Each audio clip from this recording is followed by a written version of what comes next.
ready for you. Hello and welcome to the Carbitrage Podcast, episode 132. I'm Eric Featuring Benny and the Douche.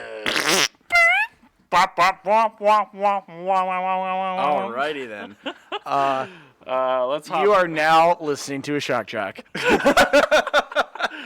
And a vehicle that a shock jock would probably lease is a brand new Tesla Model 3.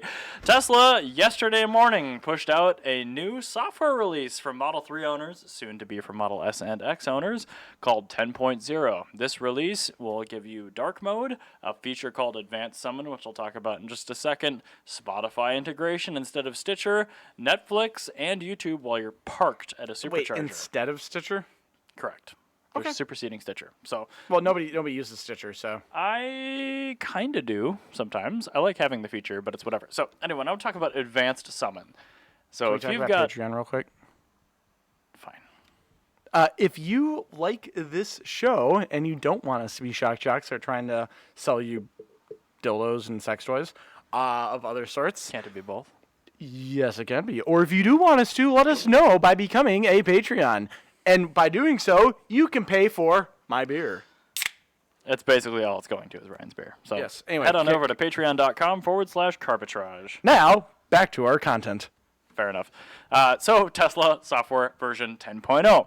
There's a feature called Advanced Summon. This is available for any Model 3 and then Model S and X after roughly 2016 and a half, or if you have the cameras on the side or whatever. People now are using this feature, which essentially Summon before was you could hit a button, your car would drive directly backward or directly forward, so you could get in and out of tight spots in a parking lot. Now, they have an option for if you want the car to exit its spot in a parking lot and come up to you at like a front door, for instance. So it will use GPS, and it will navigate around using the steering wheel, other parked cars. People are now on Tesla forums meeting up together and advanced summoning multiple cars at once in the same parking lot. And I saw this morning somebody advanced summoned their car to the garage. It jackknifed the wheel and smashed their car into the side mullion of the garage. I'm like, you idiot. It's like, now I gotta summon myself a new fender. I'm like, yeah, you're a potato. Anyway, there's a new feature.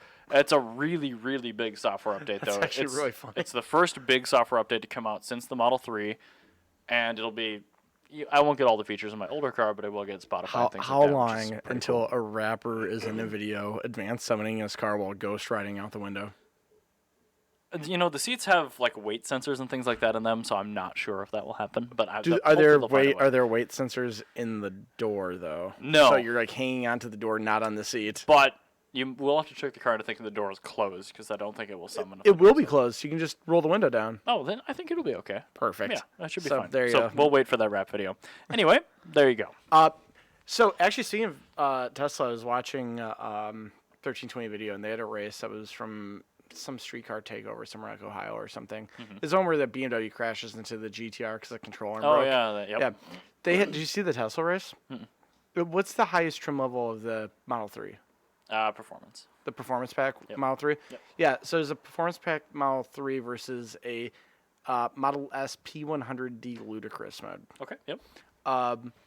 It was actually a really good race. Raven to one of the newest ones. Yeah, it was a really good race because the Model S did like 11.1 and the Model 3 did like an 11.4. That's a good time for the Model 3. It's actually not that great a time for a Model S, though. Those are typically in the 10.4, 10.5 range. Really? Yep. Yeah, they were both in the low 11s. That would be good for like a P90D Ludicrous Model S, but not a 100. I'll have to double check the video. Maybe it was a 90, but it was a really good race. It's cool to see that it was the quietest race, and a bunch of people that didn't know were talking shit and like booing from the crowd, and then these two cars. The traps. Yeah, they're like, oh shit. And they're like, it's the quietest race, and those cars didn't only sound like angry tires; they actually made angry car noises. They do. They got, especially if you got the interior when like Pavel guts his when he runs it down the track, and they make really angry blender noises. Yeah, I like it. I like that noise. Like the screeching and the twirling. I'm just like, sounds like things are moving really fast. Yes. Now, speaking of things moving really fast, yes, Mitsubishi doesn't really do that anymore. However, As we I talk think over we the sound figured of a it. wet I LS. heard this on NPR today, actually. Fair enough. On Wait, Don't Tell Me, which is what I listened to get hyped up for the show. That's why I'm so hilarious. But Mitsubishi, apparently, they have nap rooms in their headquarters. Okay. My boss has one of those in our headquarters. They have them for all their employees. And Well, that would be nice. I think I figured out why Mitsubishi makes boring cars. Because they're bored at work? No, because everybody's waking up from a nap. When you wake up from a nap, you don't want to immediately hop in a Lamborghini and go lay down 11s No, everywhere. that's a mindset. Yeah, no, it's an entire thing. So I think what Mitsubishi needs instead of nap rooms is they need free energy drinks, lots of coffee, and possibly free use of cocaine. Yikes. Now hear me out here. When Mitsubishi was at their peak, when was that? 2009, probably. 2000s. Just before the Evo 10. The 90s and the 2000s. I think the late Evo 9 era was pretty good. Yeah, but I mean, like, that's like when Mitsubishi, it was like really like a 10-year period. So, Yeah, they had 90s, you still certain parts peaked at different times. 90s yuppies were still doing coke, still last people doing coke in the world. And then in the 2000s, Whenever the 4G63 was best, I don't know. That's when and that was the 80s. There you go. And there you go, cocaine. And then in the 2000s, everybody was on the whole newfangled energy drink craze, like Brian Four May is Loko. all the time. And so that's why they need unlimited Red Bull and unlimited cocaine. And then what you're going to get is you get something really awesome that's a cross between a Countach and an Evo 9, Okay. which are two of objectively the greatest vehicles ever made for different reasons. And you put them together. We'll let that slide. You put them together, and you get something really great. The Countach is one of the best looking, and the Evo 9 is one of the best technically. Exactly. So two of the best vehicles. That is not what I said. Two of the best vehicles ever made for different reasons. Two of the vehicles with some of the best qualities. Now, let's say your Ferrari. When is your Ferrari designed? It was designed probably in 1993 or 1994. Which is when cocaine was still cool. It definitely was. Yep, and look what they made for you. What about your 8 Series? That was designed in 1988. There you go. And what about your E30 M3? 1985. See my case here? Mr. Wags, 2005. That's when it was designed? Red Bull. Yeah, that's definitely a Red Bullion era. Cocaine and Red Bull. You put those together, you make great cars. Mitsubishi, get those nap rooms out of there. Make Cocaine coke is rooms. just as popular these days. It's just not as mainstream past the era, Yeah, so I think that Mitsubishi, they should just can all the nap rooms and just get a whole bunch of rooms with a bunch of mirrors in them. A bunch of mirrors and a bunch of razor blades. And then just let whatever happens happen. Yeah, what happened? Well, yeah, exactly. Can you put a bunch of sketchbooks in there too? Exactly. It was like crayons, pencils, and sketchbooks. And then you just like at the end of the night, the janitor just takes whatever the creations they came up with and then just puts that into the Engineering department. Yeah, into engineering. And they go, make this. And perfect. That'd be literally perfect. And you will no longer be finding yourself with Eclipse Crosses. Instead, you'll be finding yourself with Mitsubishi Sapporos, which are awesome. It has a really great name because I love the beer Sapporo. Yeah. And although the Mitsubishi Sapporo I've never seen before. That was it's the probably Dodge okay. Challenger 2. Oh, I know what you're talking about. But in Japan, the one we didn't get, yeah. 4G63 independent rear suspension, We've four-wheel talked disc about brakes, this. and 5-speed manual It was an transmission. actual good car. And limited slip differential in 1979. We got the Freaking awesome. We got the wettest version of that possible here. Get the worst one, yeah. Yeah. But, I mean, to be fair, I mean, it did compete very well with the other wet American muscle cars of the late 70s. So, Malay's muscle. yeah. Where 100 Anyway. horsepower was pretty spicy. I thought it was really, really funny that, like, Mitsubishi, of course, like, they're the one auto manufacturer with an app room, and they're objectively the worst right now. Yeah. No, they're not, because Ford exists. They're barely hanging on, period, right now. So Yeah, well, yeah. there's that. All the American manufacturers, they had their moment. Well, it's American manufacturers. And then they have, like, got rid of all their sedans. American manufacturers, I've noticed, they're really good for about 5 years. They have like these 5-year stints of being really good. Because Ford had about 5 years of being really, really, really good. Mm-hmm. And GM, last time they were good, they were really, really, really good from like Pontiac at the end, the very end, right when they canned the Grand Prix and they made the G8. They had a 5-year period of being really good. Yeah. Chrysler, they had a 5-year period of being really good. Well, they had 10 years until not Scott Manley, I'm so sorry. Mike Manley. Again, you I even know. came I don't out know and why. apologized Yeah, for I the know. slip. Mike Manley canned the 500 because he's an asshole, Horrible person. and now we just get a really shitty version of it. We can and will never forgive for that. No, we can't. Nor will we forget. Well, we can forgive. And We'll choose forget not the to. name, but not the actual action. Yeah. Boo. Anyway. So I want to talk about something real quick that I thought was obvious, but apparently it's not, which is if you run out of electric charge in an electric vehicle, it's the same as running out of gas in a gasoline vehicle. Did you know that? Shocking. So apparently they didn't realize that if you start a police chase with 10% charge on an electric car, or if you start halfway down the empty gauge on a gas vehicle, you will run out of poof, Yeah. shall we say. So CHP found this out with one of their Tesla Model S police cars because they started a police chase with 10% battery and they thought it would be fine. So they're getting internet flamed, obviously, because this happened, and it happened in an electric car. There were other gasoline vehicles in the chase. It was fine. But if you Did start... they run out of gas too? They did not, because they did not start the chase on the fuel light. With the fuel light on? Yeah. Which, mind you, the fuel light comes on at 10% left. But anyway. I'm flabbergasting. livid because people are pointing fingers because it's an electric car, not because the person's an idiot and didn't fill it up Who are with these electricity. people? I've never heard of this. City of Fremont? Says so right on the door. I know, but those are people that are angry. No, but just like the internet. So I scroll through Facebook and I see car articles. I've seen this like 8 times. It's because it's directed to you. I haven't heard a peep about this. Okay, fine, good. Anyway, people are losing their mind because an electric car ran out of charge. Facebook knows what triggers you, I think. I have a master's degree in trigonometry. Trigonometry. There you go. Anyway, why don't you hop on Haggerty's website and scroll down to their article about the S2000. I found this actually really interesting. I was on the wrong webpage. The AP1 S2000s, so the first 2000 through 2003, 99 through 03. Yeah. Those S2000s are appreciating faster than Boxsters and Z3s. Oh, Boxsters, I believe, are depreciating. Yeah, they kind of suck. Yeah, hit them on the ad. S2000. There's nothing on their page. No, yeah, but you're not on the blog, so scroll. Just type Why in didn't you Haggerty put a link in here? Because I found this between episodes. Where is it? Articles and videos, right there. This? Yeah, click that. Okay. Scroll down. It'll take no time at all. Right there. Okay. All right, good. So, S2000s. S2000s are appreciating. Yeah, but faster than Z3s and Boxers, which I think I'm going to say this with some sort of action. I honestly believe that's the first time a Japanese vehicle has appreciated faster than its German counterpart. It's honestly because it's better. Yeah, it is. Well, technically better. The Z3 is a way more fun car than an AP1, but it's not as good. Yeah, not as good, but it is objectively a better car. I would much rather have a Z3. Well, I mean, the specific S2000 Z3s. is objectively a better car. But it's, It is a better car. the better car is not always the best car. Because... Yeah, I guess that's true.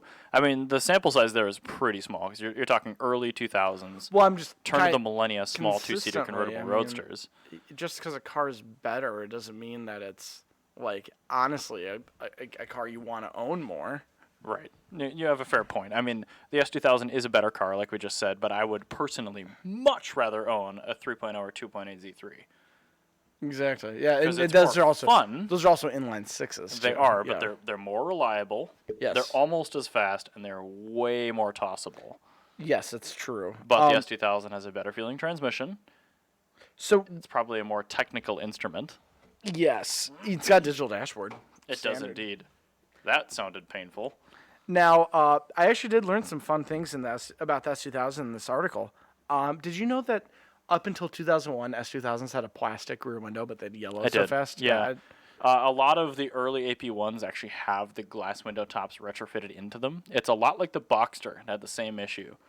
They ended their life with a much smaller but much better glass window. My 2000S had a 2004 top put on it. So it had And the glass window. mechanism wasn't exactly the same, so you actually wear out the top a lot quicker when you do that, but yes. I'm wondering if the I wonder if the glass windows or plastic window cars are going to be worth more in the long run for the S2000. It seems like AP1s are going to be more valuable. They're both AP1s.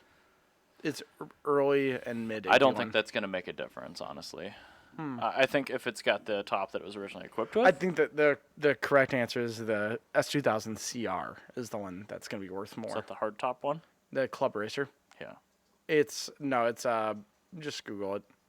The CR. It's a performance version. So it's like a M coupe. Well, of course then, yeah. Yeah, I think the most valuable one is going to be the rarest. Yeah, well, I think so too, Ryan. Well, it's like a M Roadster versus like a 2.8 Z3. I would prefer a Z3 2.8 over an M Roadster. But I mean, the engine's 200 pounds lighter. But you know what I mean though, is like one is more of a track car than the other one. Sure. Yeah, it's more focused anyway. Exactly. That's what the CR is. Okay. Yeah. I don't know. I still think that the street version, the most desirable spec, is going to be worth more. But yeah, so I'm wondering if eventually the AP2s will outperform the AP1. I think no. Yeah, I think they will. I don't think the AP2s are going to appreciate like that. Yeah. Because they're like America specials. Well, the AP1 is very, like, that's what Honda's known for. It's super high revving. Right. And the F20 is a technical masterpiece, even though it's not a good engine. And the F22 is much better. Much better, but not as it's not as unique. Not as spirited. The F22 is just what you could do with a K24. Mm-hmm. Yeah, really. That's actually what the F20 actually had like unique things about it, like specific output for NA, like 120 horse a liter NA. Yeah. When it came out in 2000, which is really impressive, 9,000 RPM redline for a piston engine. Yeah, but a lot of really impressive arguably things. The least reliable Honda engine ever produced. No, that is the air-cooled Honda 1300 four-cylinder. The least reliable modern Honda engine ever produced. I'll give you that. Post CVCC. That weirdo air-cooled 1300cc, the predecessor to the Accord. Seiichiro Honda said, yeah. That's one where he said, "This is the most spirited car we've ever created. We will never make a car this spirited ever again." Spirited. That's his way of... That's like bless your heart in Japanese technical speak. The Japanese term of, this engine's really good and really, really awful. You don't want it. It's so good, we can't produce it on a large scale. So I think another thing that's really good about the S2000, I'm not sure if this is true with the Boxster or the Z3. Well, I will let you know. It was only available in manual. There's no automatic option. I do like that about this car. If you are a scrub, you could buy a Plymouth Prowler. Oh my god, I've seen one of those recently. You could cut with the vane, or you could jump off a bridge, because you have no business with that 2000 if you want an automatic. So that's the beautiful thing. That was pretty brutal. Well, that's what Honda said. I didn't say that. Woo! So, trying to move on from that mental image. Holy crap. But another beautiful thing about the S2000, and this is another thing that it has over the other two options, you can get a red leather interior. You could definitely get that in the Z3 and the Porsche. Oh, really? They all had red leather? You could get it in both. For the Z3, you had to get it with the M. But, yeah, the Boxster, easily. Yeah, a lot of them had red leather interior. So going back to my previous comment, you could have a red leather interior automatic Boxster. Oh, yeah, and they sold a lot of them. Well, that's obvious. There's a reason. You could not have a red leather interior without the M, which was manual only, though, in the Z3. Perfect. So the Z3, again, is a better car. Than a Boxster? Absolutely. Which is, it reflects in values. You want to go buy one of these? S2000 is the most expensive, followed by the M Roadster, followed by the Boxster. Well, I should also say that the M Roadster and the Z3 is those as a whole are the best one of the bunch, but also. Yeah, those are all pretty good options. I would still, at this point, say avoid the Boxster. Your headphone cord's hitting the microphone. That's anything. S2000 and Z3 are both very good cars. So yeah, I think it's a really interesting time to be into Hondas of that era, because these cars have kind of fallen by the wayside for a few years. Like Honda as a whole. I'm going to just say, one second, let me finish my thought. Okay. With the typical import tuner community, yeah, the whole Honda quote-unquote scene has kind of fallen off recently. Okay. compared to other brands, namely G35s and that trash. I don't feel like that typical demographics looking at S2000s. No, but I think that these are the people that would these are the people that are now. That's where these people started out with. Okay. People are buying S2000s for insane amounts of money. They started out as the demographic that would be buying these cars and modifying them, and now they lust for them, and they're the ones that are actually driving up the value now. Okay. So Sure. yeah, I just thought that was really interesting. It's like now it's like people like don't really care about Hondas, and now Hondas are getting expensive. So I do feel like this car is not necessarily on the same tangent as a lot of Hondas, just because it is so unique in the fact it's rear-wheel drive and all this kind of stuff. That's It's true, two-seater yeah. convertible. But yes, the AP1 S2000s have been climbing for a couple of years already. yeah, and this is also the car that like Honda people would graduate to. Yeah, Is yeah. like this is the peak, and it's like no, it's not the peak. It's like, not your daily driver anymore. You've got a family, but you still have your fun car, and that's your Yeah, 2000, exactly. so. I think the big thing that we should note is AP1. It's the best engine. It's there's never been an automatic option, but It's the most unique engine. It is the one to get because of the engine. However, it is a worse engine than the F22.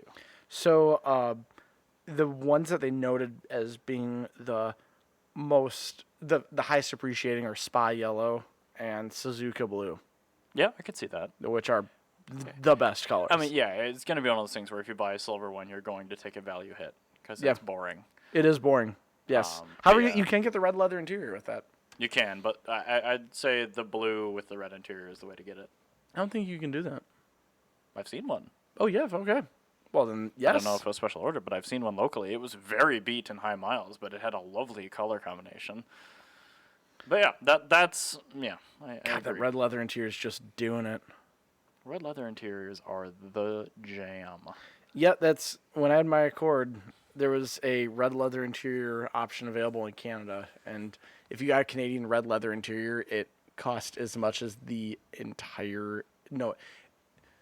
red leather seats only cost as much as the entire interior of literally any other color. It's like having an aluminum spoon in the Roman era or Empire. Yes, exactly. Seriously impressive.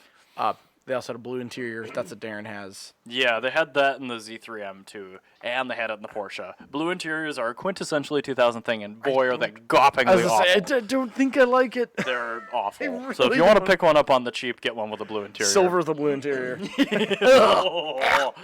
In any of those three options, there you go. Gross.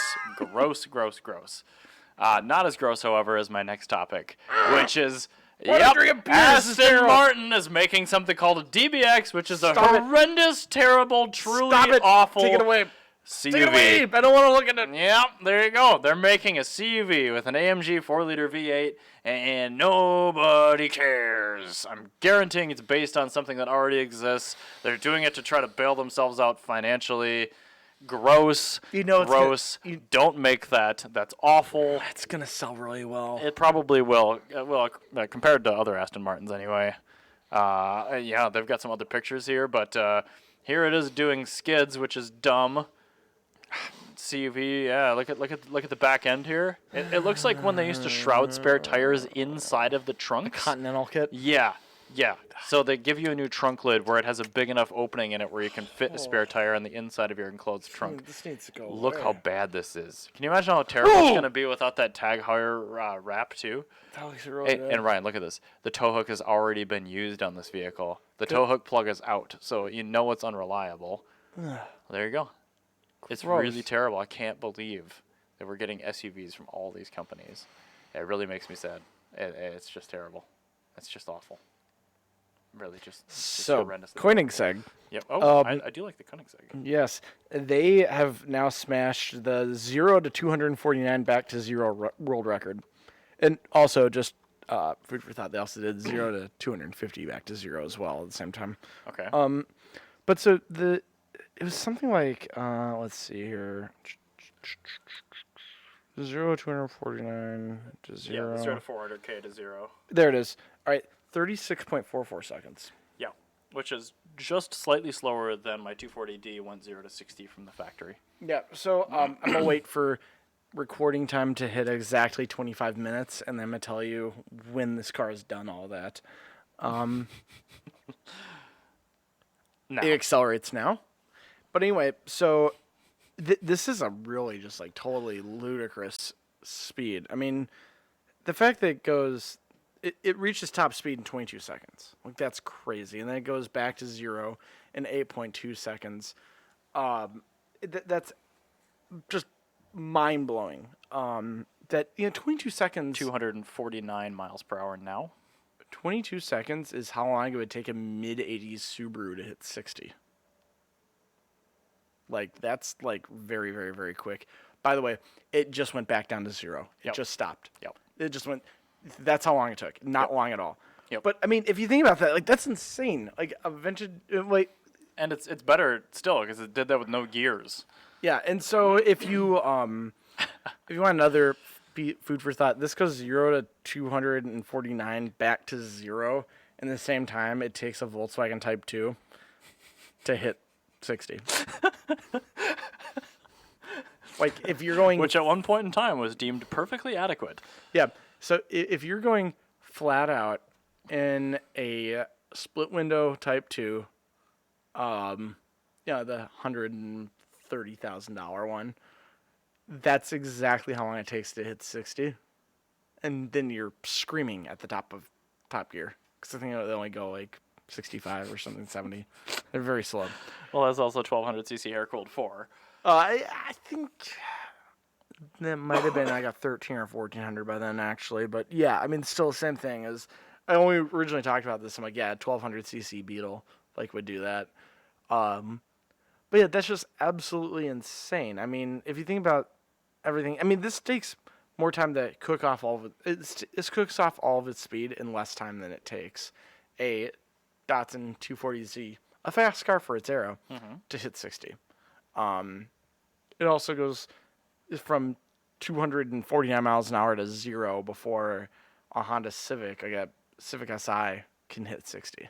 Okay. So that's just like, it is an absolutely insane vehicle. And it's tough to get a sense for that with just like telling you, but like imagine being at like terrifying full chat for that amount of time.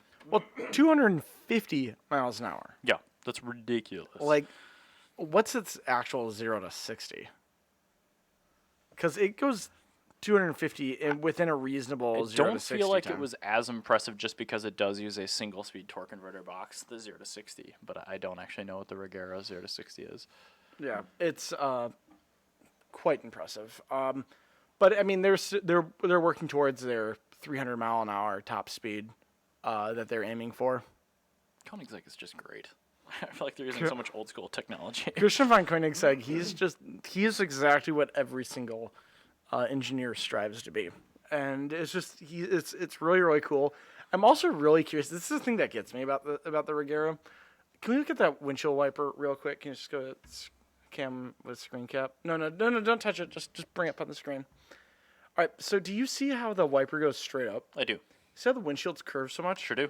I'm really curious about the wiper technology that makes the windshield wiper contact the windshield even at that ridiculous curve. And probably at speed, too. Yes, and you know for a fact, this is Christian von Koenigsegg. It was tested at 249 miles an hour. That windshield wiper will work, Yep. and it will completely cover the windshield. That's it won't what have happens that weird thing where it kind of tapers off. When your factory is built on an airstrip. Yeah. You can test all that stuff, and you do, because you want to go beat the ever-living piss out of the car you just made. Yeah, and not only that, you also really want to show the Germans that they can't just buy a French brand and then be cool. Yep. No, the Vichy French didn't work, and neither will Bugatti. I picture that wiper blade being made of like some temporarily flexible fabric where it shrinks in size as it goes to the edge, and then it like generates an air blade. It's actually made of iridium. Oh god! It's got You have to iridium. replace it during its half-life. It's got iridium springs, and the rubber is like made in a lab, and it's made to like you can hit it with like a sword, and it won't taper. It won't like have any nicks in it. It's just the Well, most. it'd be better than the guy in QVC that was testing that samurai sword. What? Snapped in half. Oh yeah, it was like one of the old bloopers from back in the day. Oh, it He was was like samurai? testing it on like a. He was like hitting a piece of wood with it, and it snaps in half and cuts him like really bad. Oh my it God. got me! It got me real good. And then there was a guy that fell off that little giant ladder too, like from I remember quite that, a yeah. distance. That's pretty funny. Yeah, I think both of them survived, so we can laugh at it. but- So, just going back to JCCS once I can bong my Going back to a topic we did last week. yes, the Okay. topic we did last week. There's another thing that I noticed that I didn't talk about, and that is the F30 Nissan Leopard. Probably better than the F30 BMW 3 Series. Infinitely, because the F30 Nissan Leopard, that was Nissan's like GT car in the 80s. That Okay. eventually it came to America for its next generation as the Infiniti M30. Okay. But with the F30 Nissan Leopard, this is a totally ridiculous car because not only have the options that it had, but because it also had some it had like the biggest jump in power I've ever seen in a car between its highest performance level upon introduction and when it was discontinued. Okay, so the biggest disparity. Right? Yes, the Whatever. biggest disparity. So the F30 Nissan Leopard, when it was released in like 1983 or whatever, no, it wasn't 83. I think it was 82. It had a L28, Okay. which is the 280ZX Yep. engine, Yeah. 125 horsepower. Sounds about right. For the era. Very meh. Yeah. When it was discontinued in 1987, it had 280 horsepower. I bet it was 276. Yeah, Wink, wink, sorry, nudge, nudge. 276. And it's actually, that was the engine that caused that 276 horsepower agreement. Was that a J series or an M? Or no, that was Nissan. Sorry, That was I'm a dumb. Was it an RV? VQ. VG. VG. It's a VG30. yeah. VG30 DET. So dual Okay. cam, single turbo. Weird. That was the one that set that up.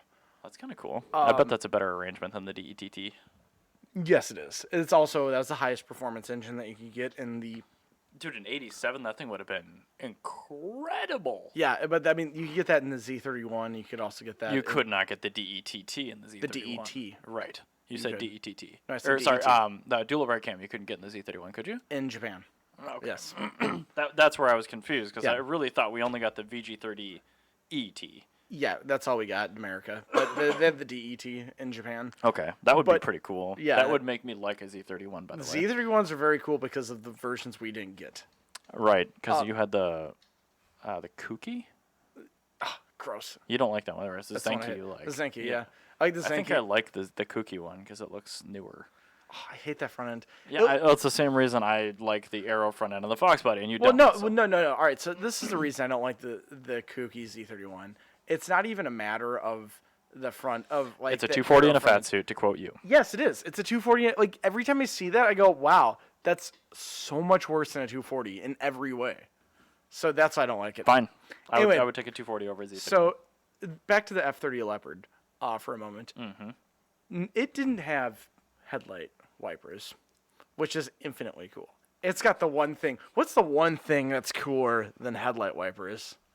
There's actually two things, but what's the one thing you can think of that's cooler than headlight wipers?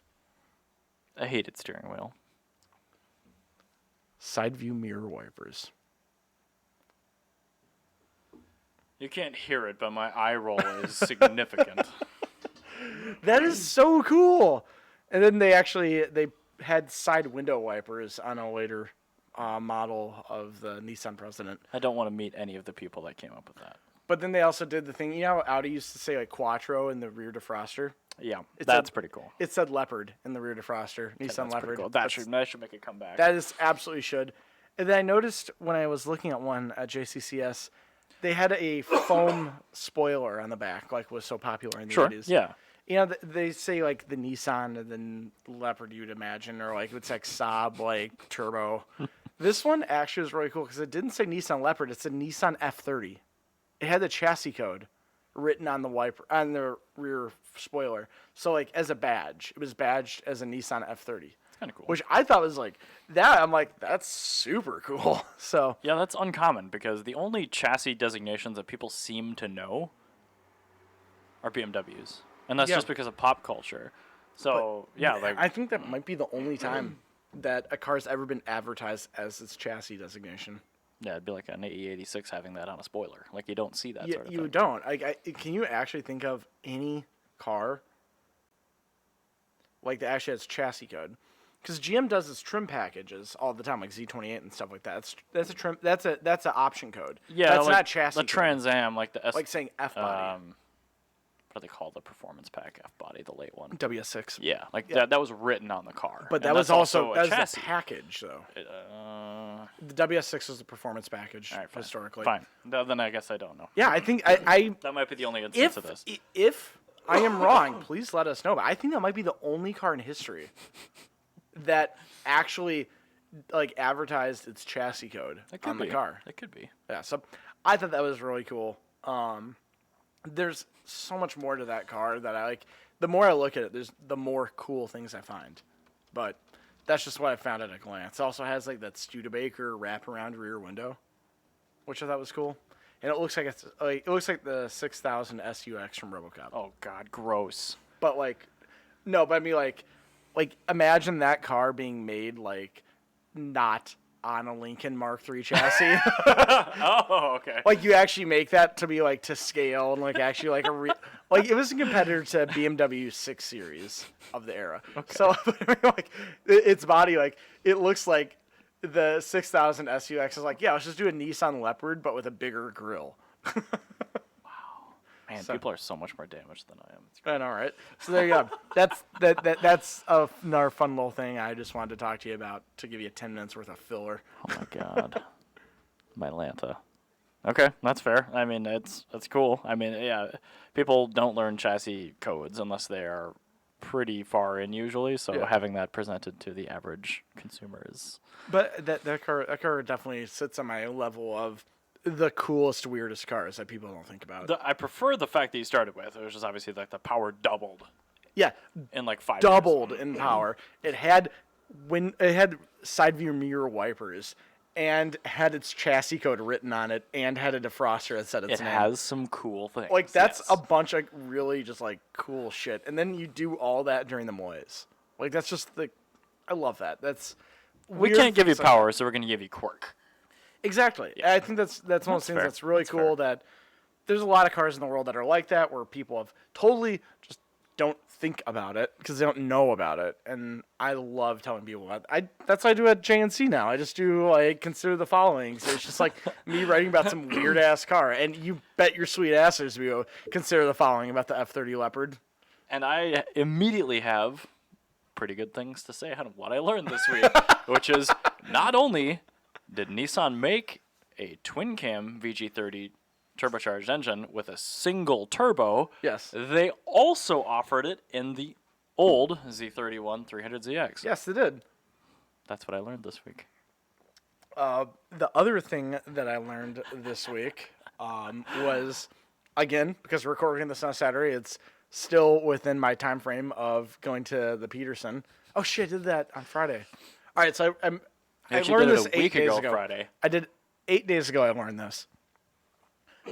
If a Rolls-Royce has a cantered grille, it is not considered a Rolls-Royce by Rolls-Royce's standards. They will completely expunge any existence of this vehicle. Oh my God, they're so anal. I know they are. So I learned that when I was at the Peterson. So that's the thing that I learned. I just think it's just, oh my God, they're so bougie. Oh, the salty old men with their crumpets. Their crumpets and their Grey Poupon. And they're using quill pens, I'm sure, with their rare, whatever animal makes the ink that they use. Like octopus ink? Yeah, probably. Like some rare endangered Mariana Trench octopus ink as they draft the script of the Rolls-Royce rulebook. And all Rolls-Royce like warranty paperwork has to be signed off by a service advisor. And it's incredibly with vague. The exact same pen. That's why your service is $500 per hour. They have a cellar that has cork-capped glass vials of ink for every VIN of Rolls-Royce. Each one is hand-drafted. I entirely believe that. I 100% entirely through the eyeglass of a monocle. Yes. Yes. So there you go. That's what you learned. Thank you for listening. I'm so sorry for everything that happened on this episode because you we are signed up for it. continually making you all worse people, and you're very welcome. Yes, I am sorry for that. Enjoy the rest of your day. Have a good week, guys.